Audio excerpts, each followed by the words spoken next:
চাটখিলে college পর্যায়ে বিতর্ক প্রতিযোগিতা আনুষ্ঠানিকভাবে শুরু করেছে ডাক্তার মোস্তফা হাজেরা ফাউন্ডেশন।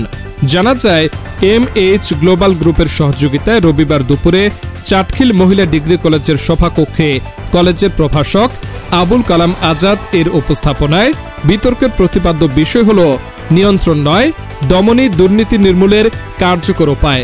এ নিয়ে যুক্তিতর্ক উপস্থাপন করে বিপক্ষ দল বিজয় লাভ করে এবং শ্রেষ্ঠ বক্তা হিসেবে অত্র কলেজের একাদশ শ্রেণীর ছাত্রী ফাতেমা আক্তার সেজুতি নির্বাচিত হয়।